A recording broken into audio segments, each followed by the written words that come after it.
LEGO games are famous for their huge character rosters, but none more so than LEGO Dimensions. Dimensions stands out from other LEGO games by using characters, levels and hub worlds from a ton of different franchises, creating the ultimate LEGO crossover. Well, until LEGO Fortnite, anyway. But when there's 2 years of characters to pick from, some are just better than others. I'm going to run through my 5 favourite characters to play as in Dimensions and talk about what makes them so great. Let's go. Number 5. The Doctor. As a British human being, Doctor Who is pretty much woven into my DNA. The Doctor is also one of the last characters I can imagine in a LEGO game, though honestly at this point, anything goes. One of the reasons it's so fun to play as the Doctor is because of just how respectfully TT Games handled the franchise here in Dimensions. We've got a full level pack that uses fan favourite locations like Trenzalore, the Black Archive, and of course, London, to play host to many of the show's most iconic characters. We're talking Cybermen, Autons, Daleks, K9, heck, even the TARDIS could be considered its own character at this point. It's a well-made level, and the cherry on the cake is definitely the regeneration ability. Being able to cycle through 13 of the best incarnations is amazing, though it definitely makes me wish for a Doctor Who CMF series. Peter Capaldi voices the character with just as much witty, snappy enthusiasm as if it were the real show, making this whole experience just feel authentic. The Doctor himself has some funny character interactions, like when Sonic comments on the name of the screwdriver. Oh yeah, this is happening. That sounded better in my head. That's not even mentioning the various voice lines and animations seen across the different regenerations. He's also a useful guy to keep on the toy pad, being able to construct the TARDIS and K9 for flight, stealth and missile abilities, with the Doctor himself being able to smash glass, fix things, operate technology, along with hacking and intelligence-based abilities. Number 4. Homer Simpson. Homer is a great example that abilities don't necessarily equate to fun. Yeah, he's got the giant Homer ability and he can shatter glass with burps, but that's not the be-all and end-all of fun. What I love about Homer specifically, besides the fact he's one of animation's most iconic dads next to the likes of Randy Marsh and the other Homer Simpson, is that apparently a lot of his dialogue is just resampled clips from the show, with little original stuff done for Dimensions.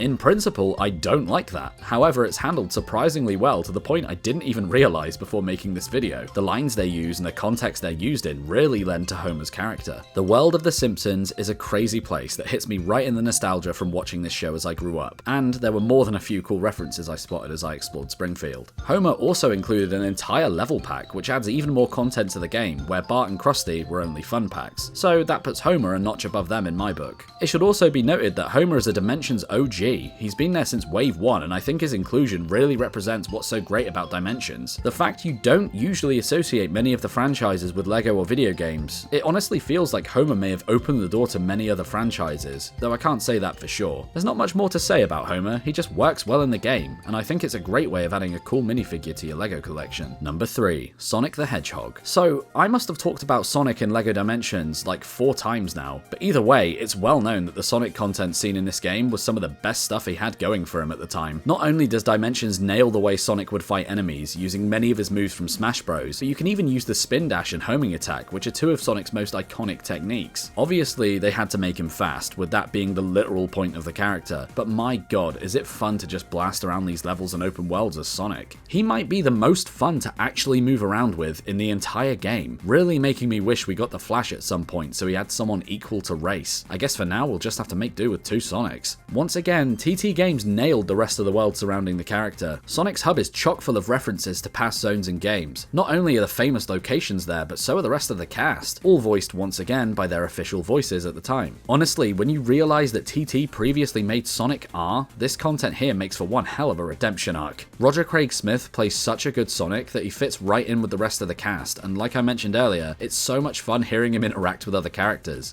I'm Batman. The other emerald must be close. It's the type of cool interaction you don't really get in his other crossover appearances in games like Smash Bros, where everyone just wants to kill each other.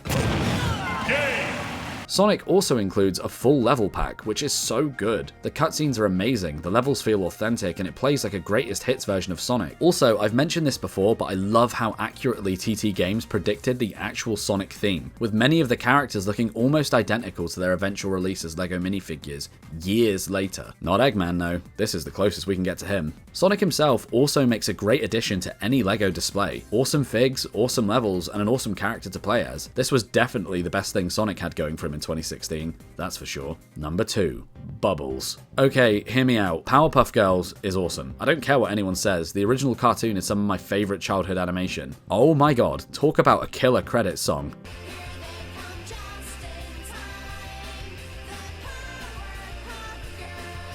Of the 3 Powerpuff Girls featured in LEGO Dimensions, Bubbles was my unexpected standout. Why? She's like all the best bits of Supergirl mixed with some really out-of-pocket and unexpected abilities. Did you know, for example, that Bubbles is a parcel tongue? Yes, that's right, she can speak to snakes. I don't know if I'm just missing the point here, but that was something I didn't expect. It also helps that she speaks to snakes even better than Harry Potter does because she's just so darn precious whilst doing it. Hello, Mr. Snake. Would you mind? Oh, thank you. She's also got lasers, she can dive underwater, she can smash glass, she can do constructs. Seriously, is there anything Bubbles can't do? I love the way they handled the character designs too, blending the best bits of the animation with the best bits of LEGO through a custom molded headpiece, which really brings the authenticity of both brands together in a really faithful way. That is to say, they have big heads. That's cool. Bubbles came alongside Blossom in a team pack, and Buttercup was sold separately, though any of the 3 give you access to the PPG hub world, which is okay, but not my favourite hub to mess around in, even if it is literally the city of Townsville. Honourable mentions. Before we hit the number 1 spot, I wanted to list some other fun characters I enjoyed using in the game, so let's do it. Lego Batman from the Lego Batman movie pack. Don't get me wrong, I love the OG Batman, but this guy takes the charisma to another level. Yes, he's just a silly version of Batman, but man, I love the fact they added an option to bring him anywhere in the game instead of just stranding him in the movie pack. Superman and Supergirl are both incredibly useful characters to have around, with so many good abilities, but I always really like the Superman theme that plays when you fly with the Man of Steel. It's a small thing, but I really do enjoy his inclusion in the game. Supergirl was pretty much the same, with a few extra abilities, though her Red Lantern outfit is awesome and deserves a mention here. Shame she was so limited, being only available as part of the PlayStation 4 Year 2 starter pack. She's just too expensive, where Superman is so common and cheap. Lumpy Space Princess is a character from Adventure Time, which I've never really watched, which makes the constant mention of Melissa all the more hilarious without the context. Whatever, Melissa. I don't know who she is, but Melissa must be a close friend of Lumpy Space Princess. Just pure funny character writing makes this one an easy mention. Ninjago have great representation in Dimensions, with any of the core ninjas being fun to play as. Sure, they have various abilities, but really I just like fighting with them as they feel really fluid and fun to use with their excellent animations and weapon sounds. I also think Spin Jitsu is a really cool mechanic, plus that theme song is top tier.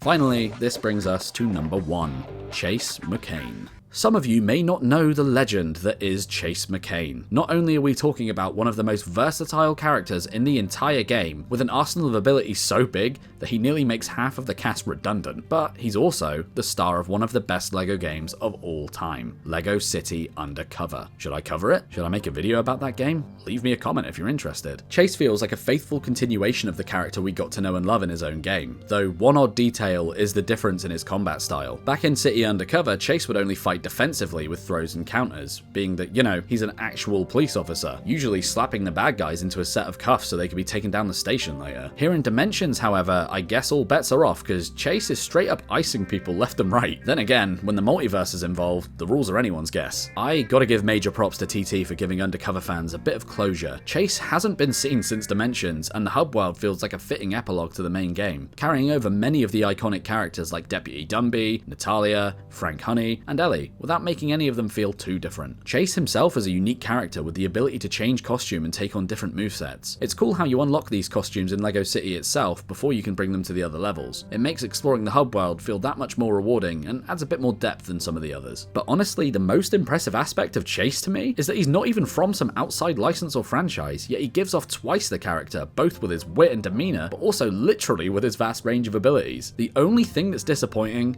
is Chase came in a fun pack instead of a full level pack. I think he would have brought so many funny cutscenes to the game, but hey. There you have it, my top 5 LEGO Dimensions characters. Let me know what you think of the list. Did I miss any? On another note, thank you for the incredible reception to my first video. I am shocked and amazed by you guys and how much support you've already given me. If you're new to the channel, please consider subscribing. We're closing in on 2,000 subs at the time of writing. If I can get to 5,000, I'll do a LEGO room tour, so let me know if that's something you're interested in. Until next time, follow GoblinBricks for more.